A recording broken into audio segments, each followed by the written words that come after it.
Last item on the docket before I go to my first guest on today's show is that NFL Combine. We all know that the top 3 quarterbacks at the NFL Combine spoke to the media just today. Caleb Williams, Drake May, and of course, Jayden Daniels out of LSU. Caleb Williams at USC, Drake May at University of North Carolina, of course. They all met with teams, but are not expected to throw in Indianapolis this weekend. And that doesn't seem to matter, as some are speculating that Caleb Williams should not be a lock as the #1 overall pick, as many predict. Jayden Daniels is quietly impressing NFL analysts like former quarterback Dan Orlovsky. Here's my position. I haven't seen enough of either to make that decision. What I would tell you is the Chicago Bears definitely can't hold on to Justin Fields, and they better take one or the other, Caleb Williams or Jayden Daniels. That's number one. Number two, I'm hearing a lot of great things about Caleb Williams. A whole bunch of great things. Now, I may be hearing it about Jayden Daniels now, but I wasn't hearing it before. But we didn't hear much about Patrick Mahomes coming out of college, did we? So we got to take that into consideration as well. We got to look at all of those things. But in the end, what it comes down to is this. You're the Chicago Bears. The greatest quarterback in franchise history was Jim McMahon. That ain't good enough. Okay? That ain't good enough. That was 1985. We are the Bears, the shuffling crew. Shuffle on down, do it for you, that corny-ass song. That's what we remember about the Bears because they were dominant defensively with with Mike Ditka and Buddy Ryan as the head coach and defensive coordinator, respectively. You need more. You need a quarterback. Even though you're going to be running the ball in the winter because in that windy city, you can't throw the damn football. The football might fly into Lake Michigan. We can't have that. But you got to do something. You got to do something. But rather than hear it from me, let's go to our first guest here because he's far more qualified than me to talk about this. He is the mouth of the South. He's got his own nationally syndicated radio show on from 3 to 7 p.m. every weekday. He's on Sirius XM, he's on ESPN, he's on the SEC network. He contributes to First Take, he contributes to Get Up on ESPN. But again, the mouth of the South with a very, very popular radio show. All things pertinent and relevant to the SEC and college football at some point comes through him. The one and only Paul Finebaum. What's up, buddy? How you doing, man? How's everything? It is great. It's just a tremendous honor to be on your show. Well, listen, the honor is all mine. Let's get right to it. Is there a real debate as to whether or not Caleb Williams is going to be the #1 overall pick in this upcoming NFL draft? There shouldn't be, Stephen A. I understand what people are saying, and I've been around Jayden a long time, and I think he's a phenomenal player. He literally went from nowhere after he transferred from Arizona State to LSU to the Heisman Trophy winner, but he's not better than Caleb Williams. I mean, Caleb Williams is as close to Patrick Mahomes as you can get in this draft. And I think for that reason, you have to go with him. Now, Daniels easily, in my mind, should be the #2 quarterback. But I under no circumstance, as much as I love Jayden and I've known him a long time, could go with him over Caleb Williams. This is actually shocking coming from you, the mouth of the South. I mean, I got to make sure I piggyback off of this and continue to ask you about this just to make sure you're sure of what you're saying because your health could be at stake. You're in the South. We're talking about LSU, and you're talking about their quarterback being #2 to a guy out of the Pac-12 that just finished 8-5 this past season, even though he won the Heisman the year before. When you think about Daniels himself, talk to me about his game and why some people may be speculating that he indeed could be the #1 overall pick. Well, there are a lot of reasons why I understand that. But Stephen, he throws a beautiful ball, a long ball. I mean, it is something to see. He's also just a phenomenal runner. I mean, he did not have that great a team last year at LSU. He carried them on his back. He willed himself to win games. I mean, there was a game against Missouri. They were down by, I think, 2 touchdowns. And I mean, he took the game over primarily with his feet. So, I mean, he's very dangerous from that standpoint. But I think as you apply this to the NFL, he's still great. He should be the #2 player taken. But having watched Caleb Williams, remember, he started at Oklahoma under Lincoln Riley, went to Southern Cal. He was the best high school player coming out. He was the best player at Oklahoma. He supplanted a Heisman Trophy candidate there in Spencer Rattler. That's how good he was his first year. But to me, he's just, even though Jayden is older, maybe a little more mature, I think Caleb makes up for that with all the intangibles. How much does last year's draft factor into the noise that we're hearing right now? We saw Bryce Young go #1 out of Alabama, go to Carolina. He was significantly undersized in so many people's eyes, but he was absolutely spectacular at the University of North Alabama playing for Nick Saban.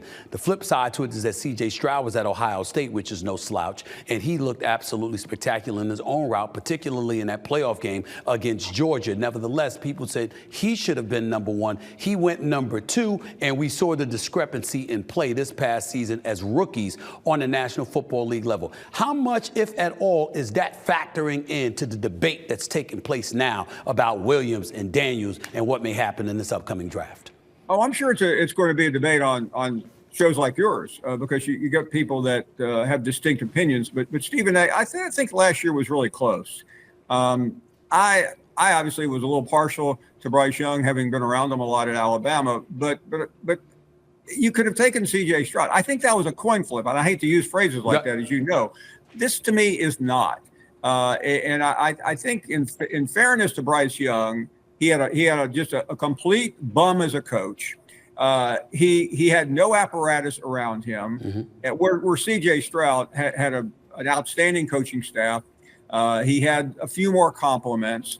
And Bryce Young was thrown to the wolves, and Bryce Young's size never changed. He had the same size at Alabama when he was the Heisman Trophy winner 2 years ago, and really led a team that wasn't as good as the previous team to nearly the national semifinals. So I don't think it's the same thing. I mean, I think if you're sitting on the panel on First Take or on your podcast here, you can make an argument, but I think it's a false argument. You know what? Just to illuminate the point that you was making about really a bad coach. You're talking about D'Amico Ryans in Houston, who was seconded for runner-up for Coach of the Year awards, losing to Stefanski in Cleveland. And obviously, the offensive rookie of the year was C.J. Stroud, whereas in Bryce Young, you had Frank Reich as the coach, and he was fired after 11 games. And we obviously know Tepper is the owner for the Carolina Panthers. He's busy throwing water at fans in Jacksonville. So I get what you're saying. Two completely different situations. But tell me what happened to USC then. How do they fall to the way that they did? Lincoln Riley is the coach. Caleb Williams is their Heisman Trophy winner at the quarterback spot this past season. And then they nosedive a little bit to 8-5, being close to irrelevant in the Pac-12. What the hell happened to USC other than their horrific defense? Because we know that was bad. Anything else happen? Yeah, a couple of things, Stephen. Lincoln Riley is a phenomenal offensive coordinator. I think as a head coach, he's a complete and total fraud. He has never been able to sustain the other side of the ball, the defense. He couldn't do it at Oklahoma, and that's why he fled. Remember, Oklahoma had just announced he was coming into the SEC, so I want no part of that. He went to California. He took a bunch of players with him, including Caleb, and he had a really good first year, but he had the wrong guy as defensive coordinator because he's never had the right guy. And I frankly don't think Lincoln Riley is an elite coach. I mean, how many 3 or 4 years ago we heard Lincoln Riley's name for the Cowboys? We heard him for a bunch of other names. I think if he has an average season next year, he ought to get run out of Southern Cal because remember, Southern Cal is no longer playing in the Pac-12, which was very good last year. They're now in the Big 12. They're now in the Big 10 where they're going to have to see Ohio State and Penn State and Michigan and Wisconsin, in addition to Washington and Oregon. So it's a completely different story. On this subject in a roundabout way, are you a proponent of the Chicago Bears? Because you're very familiar with Justin Fields and what he was doing when he was at Ohio State. Are you a proponent of them moving on from him and drafting Caleb Williams? Or do you think they should keep Justin Fields and use the #1 pick, which is supposed to be Caleb Williams, to acquire an abundance of assets for his services? Where do you stand on that? Yeah, listen, I've watched Justin Fields for a long time. Remember, he was at Georgia first before he went to Ohio State, and he got out of there. I like him, but I would get rid of him. I think Caleb Williams is a transformative player. I think Justin Fields is a good quarterback who has had moments. But if I'm mortgaging my future, I'm going with a better player, a significantly better player long term, and that's Caleb Williams. I can't have the mouth of the South on my show and not ask him about the state of affairs in the SEC. Now that my man Nick Saban is gone and he's going to be working with us at ESPN, for the upcoming college football season, where does that leave the SEC? Is it really about Kirby Smart and everybody else, or is there somebody else on the come up that can ultimately compete with the Georgia Bulldogs in the SEC? This upcoming season, Texas isn't really far away. Remember, this is the year Oklahoma and Texas come over to the SEC. That's Stephen true. Sarkisian has a really good team, and this is the guy, one of the great stories in college football, fired at Southern Cal 8 years ago for public drunkenness, and his story is extraordinary.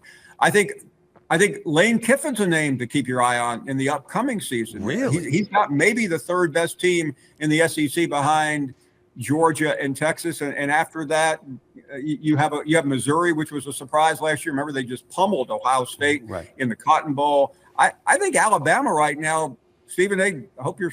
I see you're standing up. You might want to sit down. Right. No better than maybe the fourth or best team in the SEC. Well, listen, it's not really about Alabama. It's about Nick Saban. Roll Tide, baby. Roll Tide all day, every day. But it's really about him. Last question for you on this subject, because I'm just inquisitive about it. Nick Saban walked away. We've heard from an abundance of people as to why that is. In your opinion, why did Nick Saban retire? Stephen, you know why he retired, because I know for a fact that he called you a couple of years ago to express his frustration with college football. And that was 2 years ago, Stephen A. And since then, it has gotten progressively more out of control. And Nick Saban, I think his age, he's 72, he'll be 72 years old. Simply just, he said, I'm not dealing with this. He had a player 2 years ago. The best wide receiver in the country wanted to go to Alabama. He ended up going to Southern Cal, by the way. And his people were asking Saban for an exorbitant amount of money. And Nick Saban said, I haven't coached my entire life where I'm going to have a guy on my team making a couple $1 million a year and be beholden to him. He let him go. And by the way, that player cost Nick Saban a national championship. Today, it wouldn't be a big deal because it's only 2 years later, because there are no rules in college football anymore, because there's a court in Tennessee a couple of days ago essentially struck down NIL. You can pay whatever you want. And I think Saban just got tired of that. I think he's capable of coaching. But he said, you know what? I can make a lot of money at ESPN. I've got a brand new $18 million house in Florida, one of 5 that he owns. I'll start to enjoy life a little bit. Well, that also explains why Caleb Williams and Jayden Daniels probably going to be in the NFL draft, because the hell with that. Why stay in college football when you sit up there and go pro and make the money? Paul Finebaum, an honor and a privilege, my brother. Thank you so much for blessing me with your time. Really appreciate it, buddy. The pleasure was mine. Thank you, Stephen A. No problem. Take care, buddy.